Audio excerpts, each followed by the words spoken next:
أعوذ بالله من الشيطان الرجيم. بسم الله الرحمن الرحيم. Bismillahirrahmanirrahim. Assalamualaikum warahmatullahi wabarakatuh. Alhamdulillahirabbil alamin.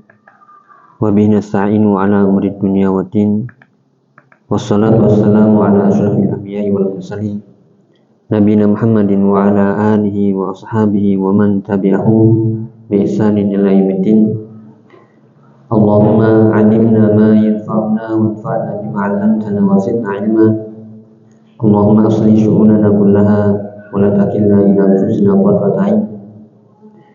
Allahumma la sahla illa ma ja'altahu sahla wa anta taj'al hazna idza syi'ta sahla. Alhamdulillah, bersama Bapak Ibu, para ikhwan dan akhwat yang dirahmati Allah Ta'ala, alhamdulillah patutlah kita bersyukur kepada Allah Ta'ala di kesempatan petang hari ini, di hari Jumat, kita bisa berkumpul bersama di sini dengan izinnya, dengan taufiknya, dengan hidayahnya, sehingga kita berkumpul bersama di majlis yang mulia insyaallah dalam rangka thalabul ilmi syar'i, menuntut ilmu, mencari faedah, mencari ridha Allah Subhanahu wa taala.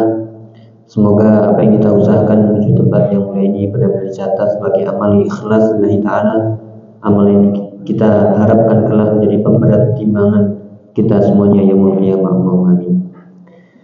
Para jamaah yang dirahmati Allah taala, melanjutkan mengambil faedah dari kitab Riyadhus Shalihin dari tulisan Imam An-Nawawi rahimahullahu rahmatan wasi'ah. Dan insyaallah kali ini kita akan mengambil faedah dari hadis ke-7, masih tentang hadis atau ayat-ayat atau dalil-dalil yang berkaitan tentang pentingnya ya dunia. Namun sebelumnya, karena di pembahasan sebelumnya ada yang kurang ya, di sini mohon izin untuk menyampaikan beberapa faedah dari hadis sebelumnya yang sudah kita baca, yaitu di hadis yang ke-6 yang diceritakan di situ tentang sahabat yang bernama ya Sa'ad bin Abi Waqqas, ketika beliau dalam keadaan sakit dan beliau dikunjungi oleh Nabi SAW, yaitu tepatnya di tahun Haji Wada, ketika beliau sangat sakit parah, ya sakit yang sangat parah. Kemudian bertanya, ya Rasulullah, engkau telah melihat ya sakit yang kau lihat pada diriku, intinya sakit parah. Wa ana dzu malin wa la yarithuni illa ibnatun li, dan aku memiliki banyak harta dan tidaklah yang mewarisiku kecuali seorang putri saja. Bolehkah aku bersedekah dengan 2/3 hartaku? Maka Nabi menjawab, la. Kemudian saat Nabi Waqqas bertanya lagi, separuhnya ya Rasulullah? Maka beliau menjawab sallallahu alaihi wasallam, qultu atau la, ya. Nabi menjawab la, tidak. Kemudian beliau bertanya lagi, yaitu saat Nabi Waqqas, fasulus ya Rasulullah, bagaimana kalau aku sedekah dengan 1/3 harta? Maka Rasulullah pun menjawab, sulus wasulusu katsir, as-sulus wasulusu katsir, yaitu 1/3 tidak mengapa, dan 1/3 itu sudah sangat banyak. Ya, atau dalam riwayat yang lain yaitu kabir, sangat besar. Innaka antadhar warasataka aghniya khairun min antadharhum aw tadharhum alatan yatakaffafuna an-nas. Sesungguhnya engkau meninggalkan ahli warismu dalam keadaan kaya cukup, itu lebih baik daripada ya engkau meninggalkan ahli warismu, keluargamu dalam keadaan meminta-minta manusia, dalam keadaan miskin meminta-minta manusia. Wa innaka lan tunfiqa nafaqatan tabtaghi biha wajha Allah illa ujirta 'alaiha, dan tidaklah engkau berinfak dengan sebuah infak atau sedekah, dengan sebuah sedekah yang engkau mengharapkan dengan sedekah itu wajah Allah, maka engkau pasti diberikan pahala. Bahkan hatta ma taj'alu fi imra'atik, bahkan apa yang engkau berikan pada yang mulut istrimu, yaitu satu suapan untuk istrimu itu adalah sedekah, dan itu berpahala di sisi Allah Ta'ala. Kemudian diceritakan lagi di situ, fakultu, yaitu Sa'ad bin Abi Waqqas radhiyallahu anhu, ya Rasulullah, ukhallafu ba'da ashabi, ya qala innaka lan tukhallafa fata'mala amalan tabtaghi bihi wajha Allah illa izdatta bihi darajatan wa rif'atan wa la'allaka an tukhallafa hatta yantafi'a bika aqwamun wa yudirra bika atau wa yudarra bika akhorun atau yudirra bika akhorun, ya Allahumma amli li ashabi hijratahum wa la taruddahum ala aqabihim lakinnal ba'is Sa'ad bin Khawlah yarsi lahu Rasulullah SAW an mata di Makkah. Yang di sini ada kekhawatiran dari Sa'ad bin Abi Waqqas, yang khawatir kalau beliau sakit keras, sakit parah dan meninggal di Mekah. Beliau tidak ingin meninggal di Mekah karena Mekah itu sudah beliau tinggalkan, karena kan hijrah dari Mekah ke Madinah. Maka dikabarkan oleh Nabi, ya berdasarkan wahyu dari Nabi SAW, engkau tidak akan mati di sini, engkau nanti akan meluaskan yaitu Islam itu sendiri, sehingga engkau akan membuka tempat-tempat atau negeri-negeri yang mereka memulai Islam, dan juga orang-orang kafir nanti akan terganggu atau termudaratkan dengan keberadaan. Yang intinya di sini para jamaah rahmatullah taala, ada kabar dari kabar-kabar Nabi SAW atau kabar kenabian yang itu sahih, yang menunjukkan bahwasanya Sa'ad bin Abi Waqqas yaitu tidak meninggal di Mekah, namun diberikan kabar gembira, engkau nanti akan berumur panjang, engkau akan bisa membuka kota-kota, negeri-negeri yang semuanya mereka masuk Islam, dan engkau akan bisa mengalahkan orang-orang yang kafir. Ya, di sini ada beberapa faedah, kita baca sedikit. Ya, yang pertama yang kemarin sudah kita sebutkan sedikit tentang keutamaan yang mengunjungi orang sakit. Ini sangat penting karena di situ ada keutamaan yang sangat besar yang kemarin kita sebutkan. Ya, di sini ada beberapa poin-poin. Yang pertama adalah di antara petunjuk Nabi itu adalah beliau mencontohkan kita untuk menjenguk orang sakit, sebagaimana beliau menjenguk Sa'ad bin Abi Waqqas. Ya, di sini ada faedahnya, yaitu faedah kembali ke yang menjenguk atau yang dijenguk. Adapun yang menjenguk, maka dia telah menunaikan hak seorang muslim. Karena di antara hak seorang muslim adalah ketika sakit, maka dia menjenguknya. Ya, yang dikenal dengan hak-hak seorang muslim 6 atas muslim yang lainnya. Jika dia meninggal, maka dia mengurus jenazahnya. Jika dia sakit, kemudian dia menjenguknya, dan seterusnya. Jika dia minta nasihat, maka dia memberikan nasihat kepadanya. Adapun manfaat yang kembali kepada yang sakit, ya, annal insan idza 'adal marid fa innahu la yazal fi makhrafatil jannah. Atau kita ulangi, ini manfaatnya bagi orang yang menjenguk, dia selalu dalam buah-buahan surga yang dia memetik ya dengan begitu dekatnya. Ya. Kemudian juga di sini bagi yang menjenguk selain dapat faedah yang sangat banyak, yaitu pahala besar dari Allah Subhanahu wa taala. Seperti kemarin ada doa-doa para malaikat dan seterusnya. Kemudian juga orang yang menjenguk itu akan mengingatkannya dengan nikmat sehat. Yang kita ingatkan dari hadis Nabi SAW, ni'matani maghbunun fihi ma katsirun minan nas as-sihhatu wal faragh. Ada dua nikmat yang banyak orang tertipu dari dua nikmat itu. Apa itu? Nikmat sehat dan waktu luang. Pas lagi sehat-sehatnya lupa, pas lagi sakit kerasa, pas lagi longgar banyak waktu seolah nggak mau belajar. Ya, ketika sudah sangat sibuk mau belajar nggak bisa, menyesal, kenapa dulu masa muda pas lagi longgar kok nggak belajar, dan seterusnya. Maka ini harus kita hindari. Oleh karena itu siapa yang menjenguk orang sakit, maka dia akan melihat betapa besarnya nikmat sehat. Kemudian juga kalau dia melihat orang yang sakit, maka dia akan melihat pada dirinya. Ya, maka dia selalu bersyukur. Karena walaupun mungkin ketika kita menjenguk orang sakit, kita mungkin dalam suatu masalah, entah itu masalah ekonomi, rezeki, tapi ketika melihat orang sakit, hilang semua itu. Ya, kenapa? Nikmat sehat sangat besar, tidak bisa ditukar dengan harta sebanyak apapun. Jadi juga di situ ada faedah berupa menimbulkan rasa cinta dan kasih sayang. Ketika seorang menjenguk orang sakit, maka disitulah mawaddah, mahabbah muncul, dan itulah yang diharapkan. Yaitu setiap kali seorang menjenguk, maka akan tumbuh rasa cinta, dan semuanya itu didasari karena Allah Subhanahu wa taala. Ya, apalagi sampai dia menjenguk, mengurusi, kemudian sampai sembuh, maka orang yang dijenguk itu akan mengingat terus, dulu si fulan menjenguk saya, dan seterusnya. Ya, adapun ketika tadi faedahnya kepada orang yang dijenguk atau orang yang sakit, faedahnya juga banyak. Di antaranya adalah itu akan melembutkan hatinya, akan melapangkan dadanya, dan yaitu akan menjadi penghibur bagi orang yang sakit. Walaupun mungkin sakitnya parah, tapi banyak yang menjenguk, memberi semangat, motivasi, sehingga dengan semangat itu dia bisa bangkit lagi untuk bisa sembuh. Dan tentunya ya diingatkan juga dengan tawakal kepada Allah, ihtisab, mengharapkan pahala, dan juga sabar. Kemudian juga disebutkan oleh para ulama, yang bagi liman adal marid an yunaffisa lahu fi ajali. Atau ini kita skip nih. Di antara faedah yang lainnya, yaitu yang disebutkan oleh Syekh Muhammad bin Shalih Al-Utsaimin, masih berkaitan dengan hadis tadi, yaitu faedahnya adalah bagaimana indahnya ya akhlak Nabi Sallallahu Alaihi Wasallam. Karena memang beliau adalah ahsanun nasi khuluqan, manusia paling baik akhlaknya. Sebagaimana Allah puji dalam surat Al-Qalam, wa innaka la'ala khuluqin 'azim. Dan itu terbukti dengan bagaimana akhlak beliau kepada saudara-saudaranya atau kepada para sahabatnya. Jadi perlu kita contoh bagaimana seorang pemimpin menjenguk bawahannya, orang yang tingkatnya di atas menjenguk yang di bawah.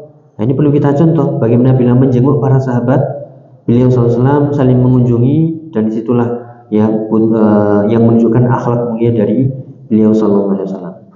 Demikian juga di sini ada faedah lain dari hadis tadi, yaitu bahwasanya hendaklah seseorang itu banyak musyawarah terhadap ahli ilmu, ya banyak bermusyawarah, minta nasihat, saran kepada yang lebih berilmu. Ya kenapa? Lihat Sa'ad bin Abi Waqqas, ketika punya harta banyak dan hanya satu yang mewarisi, yaitu seorang putri, dia pikirannya atau dalam benaknya menginginkan sedekah yang banyak, yaitu 2/3. Namun Nabi melarangnya. Ya sudah, kalau begitu separuh. Tetap Nabi melarangnya. Ya udah 1/3, dan Rasul pun membolehkan. Namun tetap disarankan, engkau lebih baik meninggalkan ahli warismu dalam keadaan cukup, kaya, itu lebih baik daripada ya meninggalkannya dalam terlunta-lunta, kekurangan, sehingga minta-minta. Nah, di sini dalil bahwasanya ahamiyatu musyawarah, ya pentingnya musyawarah khususnya kepada ahli ilmu. Maka jangan sungkan-sungkan untuk bertanya ya kepada orang-orang yang lebih berilmu dari kita, yang mungkin kalau sungkan usianya lebih muda ya kepada yang lebih tua, yang lebih senior. Kata para ulama, yaitu al-barakatu ma'al akabir, ya barokah itu bersama para senior, itu para ustadz-ustadz, guru-guru kita yang mungkin usianya lebih tua. Namun jika tidak ada mungkin kesulitan, ya tidak mengapa untuk saling ya bermusyawarah, khususnya masalah yang berkaitan dengan ilmu tadi, sebagaimana dicontohkan ya dari sahabat Sa'ad bin Abi Waqqas. Beliau bermusyawarah tentang masalahnya, bertanya ya kepada Rasulullah SAW. Oleh karena itu dikatakan dalam ucapan hikmah, ma khaba man istakhara wala nadima man istasyara. Tidak akan rugi orang yang istikharah dan tidak akan menyesal orang yang bermusyawarah. Ini kita amalkan ya. Istikharah ya sebagaimana kita tahu, kita minta pilihan kepada Allah dalam setiap urusan. Karena jika kita sudah minta pilihan kepada Allah yang Maha mengetahui perkara gaib, yang lebih tahu urusan dunia dan agama kita, ya maka Allah akan pilihkan yang terbaik.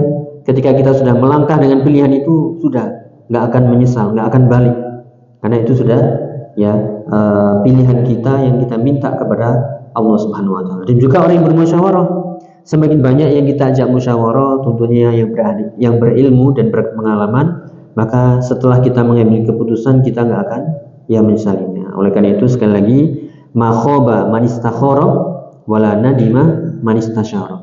Tidak akan rugi orang yang beristikharah dan tidak akan menyesal orang yang ya bermusyawarah. Demikian juga faedah yang lainnya yang disebutkan oleh Syekh Muhammad bin Shalih Al-Utsaimin, yaitu annahu yanbaghi lil-mustasyir an yudzakkira an yadhkura al-amra ala ma huwa alaihi haqiqatan. Ya, demikian juga orang yang diminta untuk musyawarah adalah menyebutkan perkaranya, atau orang yang minta musyawarah ya, adalah menyebutkan perkaranya sesuai hakikatnya. Ya, jadi benar-benar jujur, tulus, ya sampai jelas orang yang memberi saran tadi, oh ya begini solusinya. Jangan disembunyi-sembunyikan ya. Orang yang minta saran, ya jelaskan masalahnya, ini dibuka semuanya. Ya, jadi agar yang memberi saran itu juga tepat sasaran.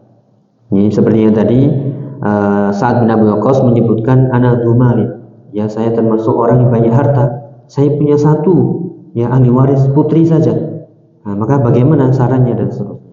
Ya, itu ya. Kemudian juga hal-hal yang lain yang bisa kita sebutkan di sini, annahu la yajuzul marid maradan makhufan an yuqta aktsar min sulus illa idza ajazal warasah. Kemudian tidak boleh bagi orang yang sakitnya itu sudah sakit parah, tidak boleh dia memberikan hartanya lebih dari sepertiga, kecuali jika ahli warisnya ridho. Ya, karena tadi jika meninggalkan ya keluarga dalam keadaan cukup itu lebih baik daripada meninggalkannya dalam keadaan yang miskin terlunta-lunta. Demikian juga dikatakan di sini, annahu la yajuzu lil insan idza kana maridan maradan yukhsha minal maut an yatabarrak bi aktsar min sulus min malihi. Ya. Jadi juga dikatakan tadi tidak boleh bagi seorang yang sakit yang hampir atau dikatakan sudah pasti akan meninggal ya untuk bersedekah lebih dari ya sepertiga hartanya, demikian juga sedekah atau musyarakah atau membangun masjid atau hibah dan sebagainya.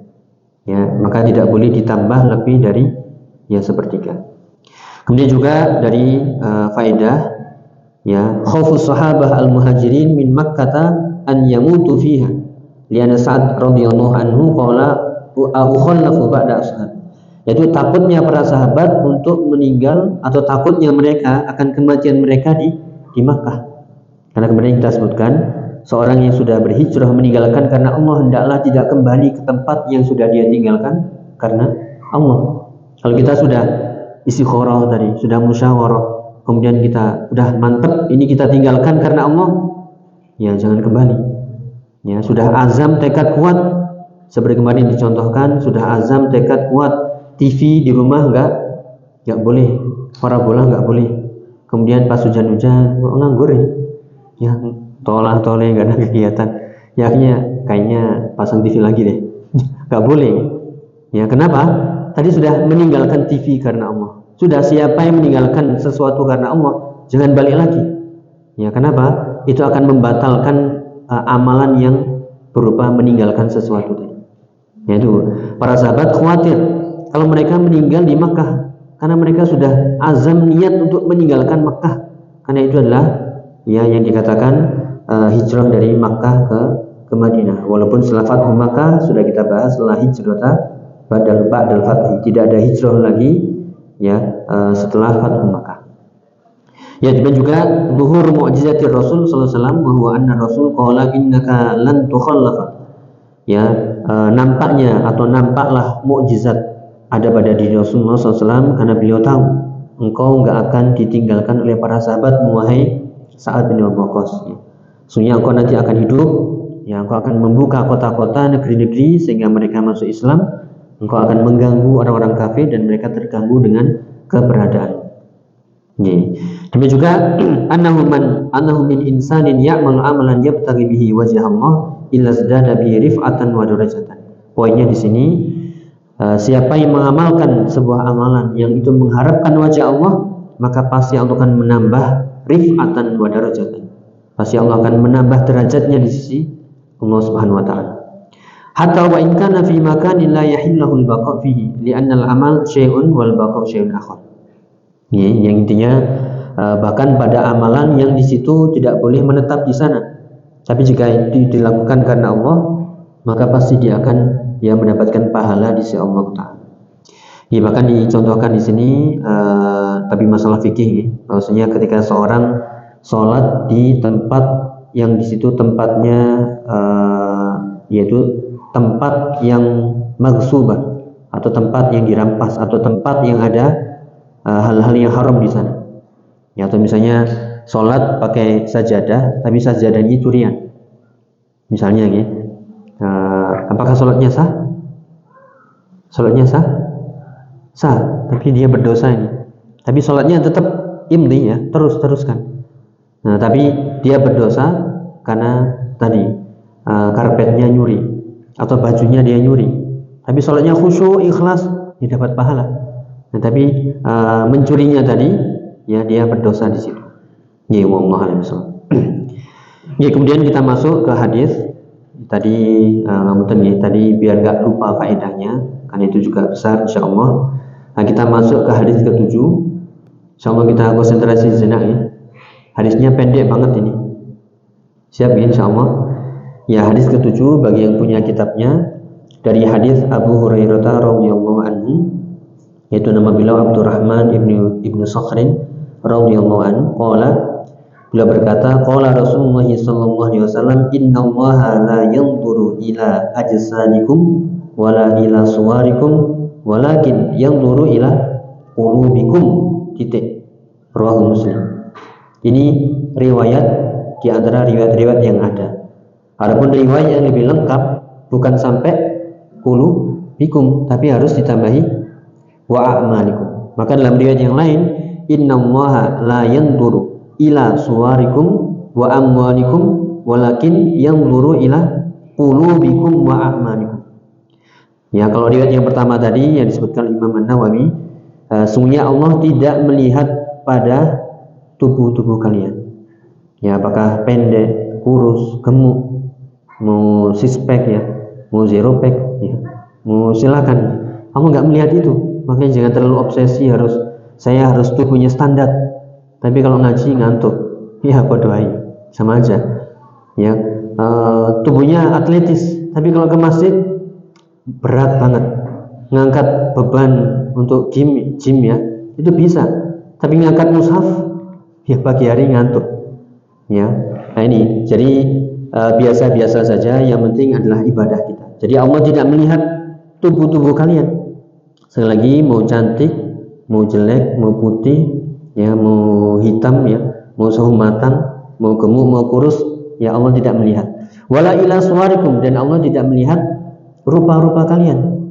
Ya, mau cantik, ya kayak artis, ya ataupun jelek ya, atau pokoknya nggak enak dipandang, udah Allah nggak melihat itu. Ya, walakin yanzuru ila qulubikum wa a'malikum. Akan tapi Allah hanya melihat hati-hati kalian dan amal-amal kalian. Ya, di riwayat yang lain ada tambahan wala ila amwalikum, dan Allah juga tidak melihat harta-harta kalian. Mau kaya, mau miskin, mau mobilnya banyak, mobilnya ganti-ganti, mau rumahnya banyak, mau usahanya lancar, Allah tidak melihat itu. Ya, yang penting Allah melihat hati dan amal kalian. Artinya apa ya? Fisik yang Allah berikan, ya Allah hanya akan melihat kalau itu untuk ibadah. Rupa-rupa kita, ya yang Allah berikan sebagai nikmat, kalau kita bersyukur, jadi ibadah. Harta-harta kita, ya yang Allah berikan, Allah titipkan, itu nggak akan bermanfaat kalau kita tidak menggunakannya untuk ibadah. Ya, sampai Allah melihat itu, ya, sampai kita bawa ke urusan ibadah. Oleh karena itu, sekali lagi, innallaha la yanzuru ila ajsadikum wala ila suwarikum walakin yanzuru ila qulubikum. Dalam riwayat yang lain, innallaha la yanzuru ila suwarikum wa amwalikum walakin yanzuru ila qulubikum wa a'malikum. Oleh karena itu, di sini Syekh Salim bin Id Al-Hilali, ya, dalam syarahnya Bahjatun Nadhirin, beliau memberikan komentar, hendaklah riwayat ini disempurnakan dengan tambahan apa ya? Wa a'malikum. Gak cukup sampai qulubikum. Kenapa ya? Karena riwayat pertama ini nanti orang-orang yang berpemahaman irja atau murji'ah, mereka akan, wah ini ada dalil bahwasanya iman itu cukup di hati saja, nggak perlu beramal soleh. Ya, kenapa? Innallaha la yanzuru ila suwarikum wa amwalikum atau ila ajsadikum wala ila suwarikum walakin yanzuru ila qulubikum, titik. Padahal riwayat yang sahih juga, yaitu adalah ada tambahan wa a'malikum. Oleh karena itu, hendaklah ditambahkan di sini ya, agar tidak mengira orang-orang yang berpemahaman irja itu diantara pemahamannya adalah iman itu cukup di hati, ya, tidak perlu diamalkan. Ya, bahkan iman itu tidak bertambah, tidak berkurang. Mau taat setaat-taatnya nggak ngefek, bahkan juga mau maksiat sebanyak-banyaknya nggak ngefek juga. Sekali iman tetap iman. Nah, ini menyelisih. Kenapa? Iman itu ya qaulun wa amalun. Iman itu ada ucapan, ada perbuatan. Ucapan hati atau perbuatan hati, lisan dan anggota badan. Dan juga yazidu ya bil ta'ah wa yanqusu bil maksiyah. Bertambah dengan ketaatan dan berkurang dengan ya kemaksiatan. Oleh karena itu, di sini penting untuk kita selalu memperhatikan ya hati-hati kita dan amal-amal kita. Makanya temanya adalah hendaklah seorang muslim itu selalu besar perhatiannya terhadap amalan-amalan hati. Kenapa nih? Kenapa harus lebih perhatian terhadap amalan hati? Sehingga tidak fokus penampilan luarnya saja, ya, fisiknya, pakaiannya, yang tadi harus terobsesi, harus begini, pokoknya selalu berpenampilan zahirnya diperbaiki, namun hatinya rusak. Ya, sekali lagi, kenapa? Ini babnya adalah bab innamal a'malu binniyat. Ya, amal-amal itu tidak disebut amal sampai ada niat, dan niat seorang, ya, dan seorang itu akan mendapatkan pahala. Wa innamal likulli imri'in ma nawa, seorang itu akan mendapatkan sesuai dia niatkan. Dan hadis-hadis semuanya itu mengumpulkan pentingnya amalan hati, yaitu niat selalu harus ada dalam kebaikan. Ya, jangan sampai ya kita menelantarkan atau ya bahkan mengotori hati kita, ya, sehingga hanya fokus pada amalan zahir saja. Ya, itu alasan pertama, karena ini babnya bab niat. Demikian juga semua pahala besar kecilnya itu tergantung amalan hati, dan derajat seseorang di sisi Allah tergantung amalan hatinya juga. Ya, bahkan ada riwayat ya bahwasanya Abu Bakar radhiyallahu anhu itu tidak terlihat unggul dari sahabat yang lain dengan sholat beliau, dengan puasa beliau, tapi ya dilihat dari ma waqara fi qalbi, apa yang menancap kuat di hatinya itu dari amalan hatinya. Ya, maka disinilah perlu kita perlu perhatian besar terhadap amalan hati. Ini nanti akan kita sebutkan beberapa penjelasan para ulama, terutama dari kalam Syekhul Islam Taimiyah dan juga murid beliau yaitu Al-Imam Ibnu Qayyim. Kita sebutkan dulu syarah dari Syekh Muhammad bin Shalih Al-Utsaimin. Beliau menerangkan dari hadis ini, sekali lagi mohon tidak lupa nih. Jadi ada tambahan walakin yanzuru ila qulubikum wa a'malikum. Jadi hati dan amal, bukan hati doang. Nanti mungkin para wanita nggak usah jilbaban, ya, nggak usah menutup aurat, yang penting hatiku baik, ya. Hatiku baik. Tapi hati itu harus ya tercermin. Kalau hati baik, maka zahirnya juga ikut baik. Nah, makanya hadis-hadis tentang perbaikan hati yang kita bahas di tempat lain ya dari Syekh Abdul Razak itu sangat penting, karena semua muaranya dari hati. Mau baik buruk awalnya dari hati. Ya, itulah yang juga tempat Allah melihat hambanya. Jadi diungkapkan oleh para ulama, al-qalbu mahallun nazar. Hati itu adalah tempat yang Allah melihat hamba-hambanya.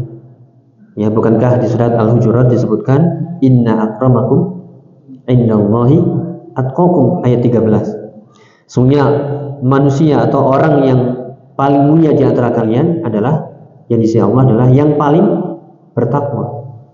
Ya, ayat ini diawali dengan ya ayuhan nas inna khalaqnakum min dzakarin wa untha wa ja'alnakum syu'uban wa qabaila lita'arafu.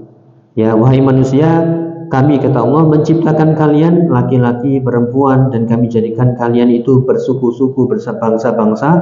Ya, tujuannya adalah untuk saling mengenal. Namun di antara semua yang berbeda-beda tadi, mana yang paling mulia?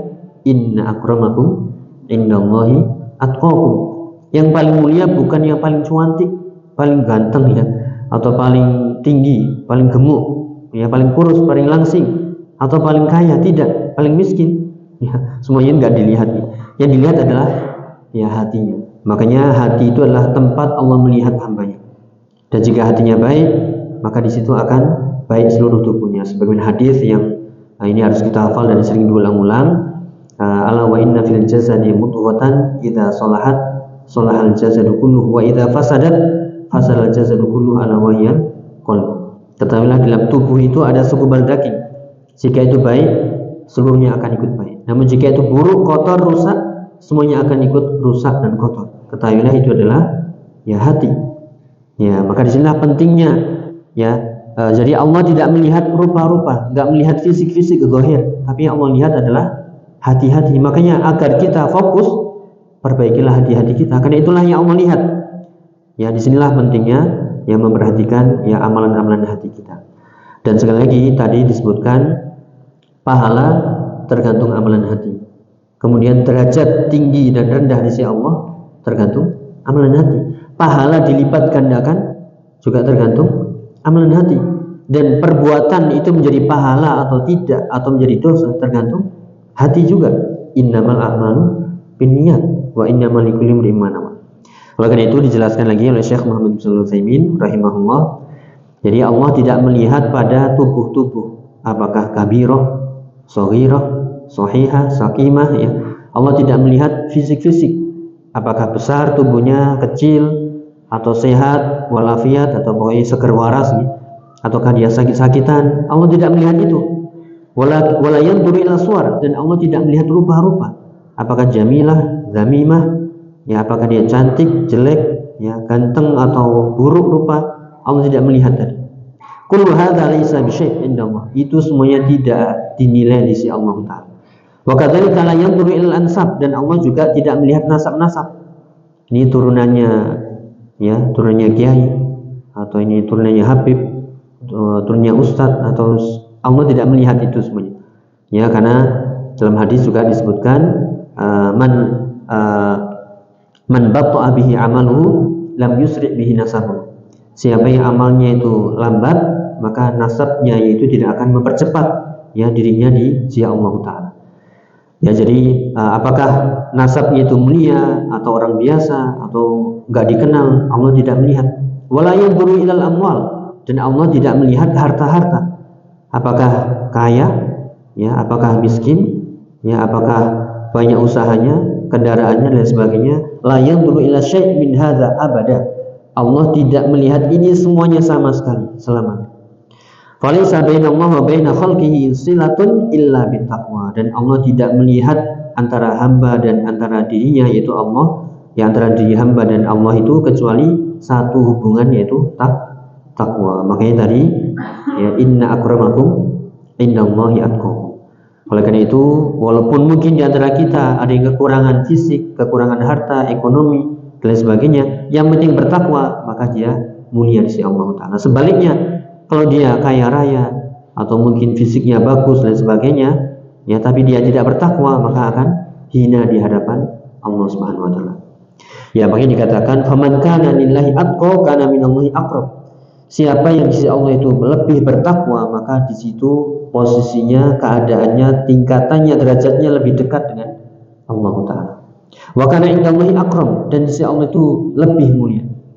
Ya, idzan la taftakhir bimalika wala bi jamalika wala bi badanika wala bi auladika wala bi qusurika wala bi sayyaratika wala bi syai'in min hadhihi dunya abada. Oleh karena itu beliau menjelaskan, jangan berbangga dengan harta, dengan, ya, kecantikan, ketampanan, dengan tubuh, ya, dengan anak-anak, banyak keturunan, atau dengan istana-istana rumah, atau dengan mobil-mobil, wala bisyai' min hadhihi dunya abada, atau dengan, ya, segala sesuatu dari dunia ini. Innama idza waffaqaka Allahu litaqwa fa hadza min fadlillahi 'alaika fahmadillah 'alaih. Ya, akan tapi jika Allah memberikan hidayah kepadamu untuk bertakwa, itulah karunia Allah yang kau harus memuji Allah. Alhamdulillah. Tidak mengapa, ya, hidup mungkin ada masalah atau banyak masalah atau ada kekurangannya, yang penting takwa harus, ya, nomor satu, harus dijaga hubungan kita dengan Allah Subhanahu wa Ta'ala. Dan bagus lagi, ya, kalau ini dikembangkan, ya bagus lagi dia di dunia berkecukupan, ya, dan juga bertakwa. Ya, namanya itu sudah kita bahas, ya, antara kaya bersyukur atau miskin sabar. Dua-duanya pokoknya nggak kita urus, mau kaya miskin, yang penting takwa sudah. Yang ada kelebihan harta, gunakan harta itu untuk fisabilillah, ya. Kemudian dia tidak menjadikan harta itu nanti memperberat hisabnya di akhirat, ya. Yang diuji dengan kekurangan harta, maka dia bersabar, ya, dia bersabar. Mungkin dengan sabarnya itu dia, ya, lebih baik di sisi Allah Ta'ala, karena Allah lebih tahu mana yang terbaik untuk hamba-hambanya. Makanya ada wasiat para ulama, nanti kita sebutkan juga nih, ini para ulama dahulu saling berwasiat kalau saling bertemu, atau kalau mereka meninggalkan, mereka saling tulis wasiat di tulisan. Apa wasiatnya? Itu man aslaha sariratahu aslahallahu alaniyatah. Siapa yang memperbaiki hatinya, apa yang tersimpan dalam hatinya, maka Allah akan memperbaiki, ya, zahirnya. Siapa yang memperbaiki, man aslaha ma bainahu wa baina Allah aslahallahu bainahu wa bainan nas. siapa yang memperbaiki urusannya, hubungannya dengan Allah, ketakwaannya tadi, maka Allah akan memperbaiki urusannya dengan manusia. Nah, maka kalau kita fokus pada nasihat ini, udah perbaiki apa yang dalam hati, jangan sampai di situ ada kesyirikan, ada menyimpan dendam, ada hasad, ada tidak suka. Ya, yang penting kita ikhlas ya. Kemudian kita mencari ridho Allah, bertakwa kepada Allah, takut, harap ya. Kemudian cinta, itu semuanya kita olah dalam hati. Ya, kita fokus memperbaiki hubungan kita dengan Allah, maka pasti Allah akan memperbaiki urusan kita semua. Dan juga nasihat yang ketiga tadi, man amila li akhiratihi kafahullahu dunya. Siapa yang beramal untuk akhiratnya, yang fokus untuk akhiratnya, maka Allah akan memperbaiki dunianya. Yang memperbaiki urusan dunianya, maka Allah akan mencukupi urusan dunianya. Mana dalilnya? Ya, ayat yang harus enggak boleh lupa ya. Wa may yattaqillaha yaj'al lahu makhraja wa yarzuqhu min haitsu la yahtasib. Dan siapa yang bertakwa kepada Allah, maka Allah akan berikan jalan keluar dari semua masalah, dan Allah akan berikan rezeki dari arah yang tidak disangka-sangka. Ya, dengan syarat ya, islah ma bainana wa bainallah. Perbaiki dulu hubungan kita dengan Allah, baru Allah akan mempermudah urusan kita. Beramallah untuk akhirat, dunia Allah akan cukupi. Dan perbaiki apa yang tersimpan dalam hati, ya Allah akan yang memperbaiki zahir kita semuanya. Ya, itu ya. Jadi ini bab tentang innamal a'malu binniyat. Ya, poinnya adalah walakin yanzuru ila qulubikum wa a'malikum. Akan tapi Allah melihat hati-hati kalian dan ya amal-amal kalian. Ya, alasannya tadi ya. Jadi hati itu adalah sumbernya, hati itu adalah porosnya, hati itu adalah pondasinya. Ya, kadang didapati seorang itu zahirnya bagus, ya, jayyid, soleh, tapi kalau dia hatinya buruk, ya, kalau niatnya buruk, niatnya salah, walaupun nampaknya soleh, ya, akhlaknya bagus, tapi di situ menyimpan sesuatu, naudzubillah, menyimpan sesuatu niat yang rusak, maka rusaklah dia. Mungkin saat ini nggak ketahuan, tapi Allah Maha tahu. Ya, jadi amalan haji itu pondasinya, sedangkan amal badan itu cabangnya. Itu yang disebutkan oleh Imam Ibnu Qayyim. Atau dicontohkan lagi, kadang seorang sholat sama-sama, zahirnya sama, di shaf yang sama, shaf pertama, semuanya mengikuti sunnah dari awal hingga akhir, namun pahalanya ya jauh antara timur dan barat, atau antara langit dan sumur, antara langit dan ya bumi. Kenapa? Isinya yang beda. Al-qalbu mukhtalif. Ya, jadi semuanya itu dari hati. Makanya tadi diterima dan tidaknya amal tergantung amalan hati. Besar dan kecilnya pahala tergantung amalan hati. Tinggi dan rendahnya derajat di Allah tergantung amalan hati semuanya. Dan mulia dan tidaknya tergantung amalan hati. Karena takwa itu dimulai dari hati. Ya, kata Nabi SAW, at-taqwa hahuna, dengan menunjuk ke dada beliau 3 kali. Jadi satunya tadi khusyuk dari hati, satunya diem, tapi hatinya ya kemana-mana. Yang dagangan, yang urusan ini, yang mau nikah lagi, yang ini dan sebagainya, yang mau ganti mobil, ganti HP, yang kajian belum turun dan sebagainya. Ini satunya khusyuk, berarti yang membedakan adalah amalan hati. Satunya menginginkan dunia, satunya menginginkan akhirat. Dari mana? Allah melihat walakin yanzuru ila qulubikum wa a'malikum. Kalau manusia hanya melihat zahirnya saja. Ya, makanya dalam urusan kita manusia itu kita menghukumi orang per orang, sudah zahirnya bagus ya sudah. Enggak perlu jangan-jangan ya. Udah biasa aja. Dia baik ya sudah, kita nilai sesuai zahirnya, itu urusan dunia. Adapun nanti di akhirat itu Allah. Ya, karena urusan hati antara dirinya dengan Allah Subhanahu wa taala. Ya, diingatkan di sini dari ayat 8 dan 9 surat At-Tariq, innahu ala raj'ihi laqadir yauma tubla sarair. Ya, bahwasanya Allah ya maha kuasa untuk mengembalikan manusia yang meninggal tadi, untuk menghidupkannya kembali. Dan hari di mana sarair artinya apa-apa yang tersimpan dalam hati nanti akan ditampakkan. Ya. Adapun di dunia al-hukmu 'alan nas bainan nas ala dhahir. Kita menghukumi manusia, ya udah, yang tadi kita sebutkan zahirnya bagus, sudah, nggak usah curiga, ya nggak usah ini kayak modus ini kayaknya ada udang di balik batu, ya nggak usah dikorek-korek, udah nggak usah mencari ya dalamannya seseorang, ya, maksudnya hatinya ini pikirannya apa, prasangkanya apa, ya kita menghukumi zahir saja. Dan itulah yang terjadi pada diri Nabi SAW bila pernah mengatakan, innama ana basyarun, dalam hadis riwayat Bukhari, aku hanyalah manusia, wa innakum takhtasimuna wa la'alla ba'dukum ayyakuna alhana bihujjatihi min ba'd wa aqdi lahu ala nahwi mimma asma. Jadi aku hanyalah manusia, ketika kalian bersengketa menghadap kepada Nabi, kepada diriku, kepada Nabi, ya bisa jadi satunya itu pandai berbicara, pandai mengumpulkan dalil, pintar ngomong bahasa kita, yang satunya ya nggak bisa ngomong. Akhirnya mana yang lebih dinilai? Zahirnya, yang pintar ngomong, yang sesuai dalil, yang ya makanya dinilai. Kadang seorang hakim menilai ya sesuai bukti-bukti saja. Adapun batinnya, yaitu urusannya Allah Subhanahu wa taala. Jadi urusan dunia kita hukumi manusia saudara kita yang zahirnya saja, selama tidak ada tindak tanduk yang mencurigakan, sudah ya kita menghukumi baik. Adapun batinnya itu urusan ya dengan Allah Subhanahu wa taala. Ya oleh karena itu sekali lagi al ilmu ala ma fis sarair, ya mengetahui pentingnya apa yang dalam hati kita itu sangat penting, karena itulah nanti akan dihisab. Ya nanti akan ditampakkan. Dalam ayat yang lain ini pernah kita baca juga, afala ya'lamu idza bu'thira ma fil qubur wa husila ma fis sudur. Apakah manusia itu enggak tahu nanti kalau dibangkitkan dari alam kubur? Ya kemudian wa husila ma fis sudur, dan akan dihasilkan, ditampakkan apa yang dalam dada semuanya.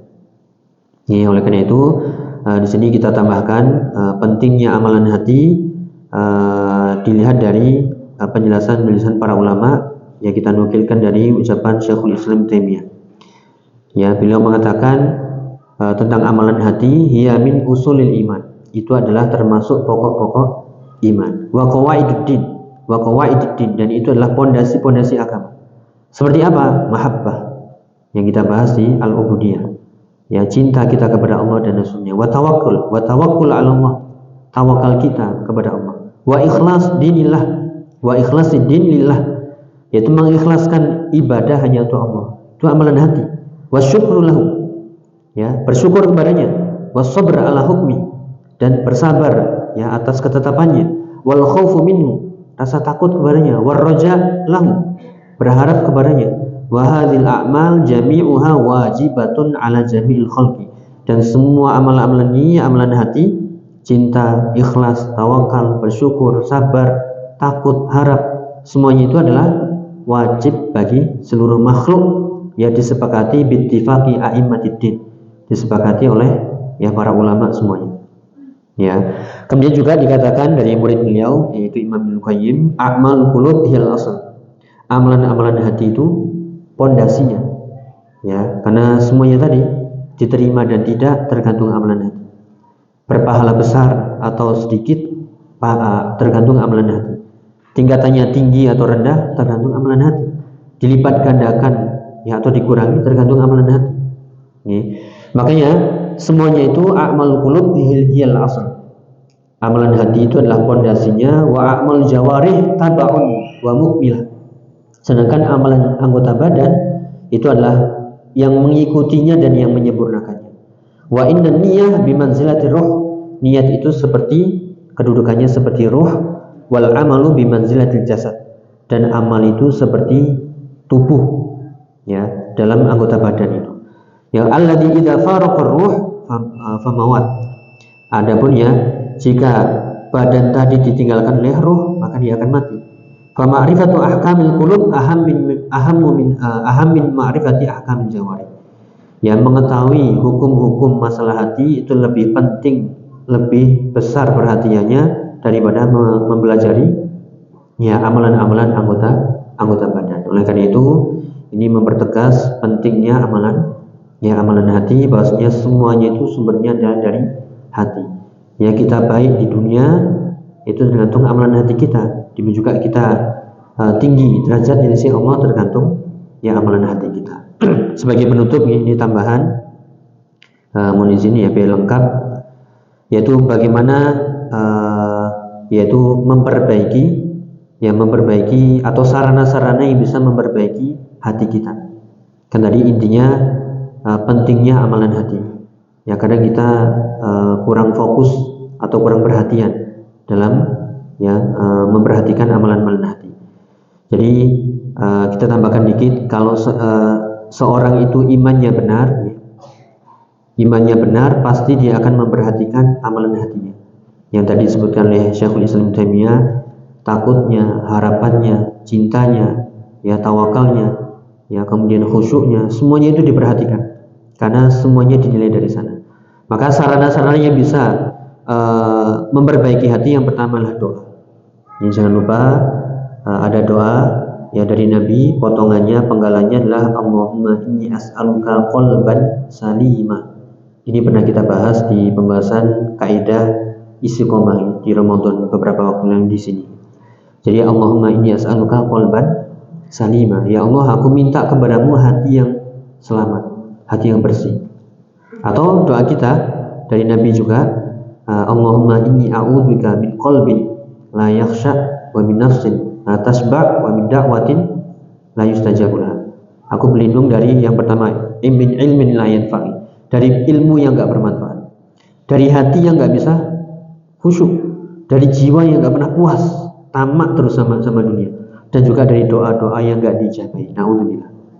Atau Allahumma inni as'aluka qalban khashi'ah, pakai bahasa Arab. Ya, aku mohon kepadamu ya Allah hati yang khusyuk. Ya, Allahumma rzuqni khusyu'al qalbi, Allahumma rzuqni salimal qalbi, salamatas sadri. Ini bagi bahasa Arab, silakan. Atau doa dari Nabi, Allahumma ati nafsi taqwaha wa zakkiha anta khairu man zakkaha anta waliyuha wa maulaha. Ini dari doa-doa Nabi. Demikian juga perkara yang kedua yang menjadi sarana untuk membersihkan hati selain doa tadi yang kita sebutkan, yaitu selalu muraqabatul qalbi, selalu melihat hatinya masing-masing, selalu mengawasi hati, selalu muhasabah hati. Kenapa?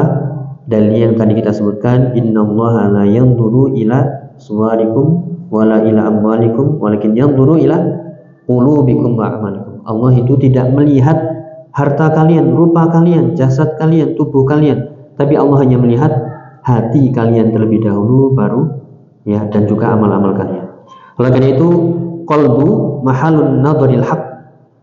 Hati itu adalah yang Allah lihat dari hambanya. Makanya kita harus selalu melihat ada perasaan apa ada gak suka sama siapa atau ini kita takut sama siapa atau cinta kita lebih daripada Allah dan Rasulnya, atau sesuatu hasad, dengki, sombong, merendahkan orang lain, semuanya itu kita bersihkan. Kemudian yang ketiga, tafadul a'mal bi tafadul ma fil qulub. Kita harus tahu dan yakin prinsip kita, derajat seseorang itu berlipat-lipat ganda atau tinggi di sisi Allah itu tergantung amalan hati. Kalau kita ingin tinggi derajatnya di sisi Allah, perbaiki amalan hati. Rubba amalin saghirin tukabbirun niyah. Bisa jadi amalan kecil tapi menjadi besar gara-gara niat amalan hati, dan bisa jadi rubba amalin kabir tusaghirun niyah. Bisa jadi amalan itu besar tapi jadi kecil, bahkan tidak ada nilainya gara-gara niat amalan hati. Maka semuanya itu tergantung amalan hati. Maka di sini kita harus memegang prinsip ikhlas, sesuai sunnah, takut, harap, semuanya itu dikumpulkan, dan itulah ubudiyah yang benar yang kita bahas di pembahasan al-ubudiyah. Kemudian terakhir yaitu aslih sarroka aslahakallahu ala niyataka. Perbaikilah apa yang tersimpan dalam dadamu, dalam hatimu, maka Allah akan memperbaiki urusan luar. Yang ini kita sebutkan tadi, siapa yang memperbaiki urusan hatinya, urusan batinnya, Allah akan memperbaiki zahirnya.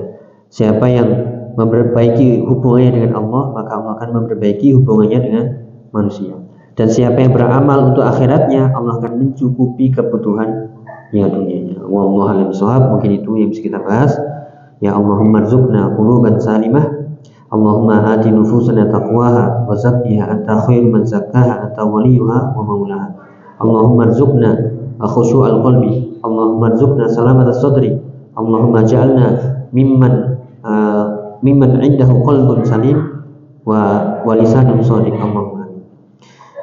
Mungkin disebutkan ya, pangapunten, semoga bermanfaat, kurang lebih mohon maaf. Subhanakallahumma bihamdika asyhadu an la ilaha illa anta astaghfiruka wa atubu ilaik. Assalamualaikum warahmatullahi wabarakatuh.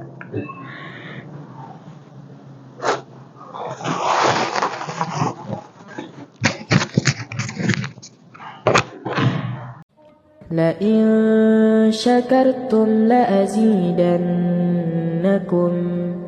ولئن كفرتم إن عذابي لشديد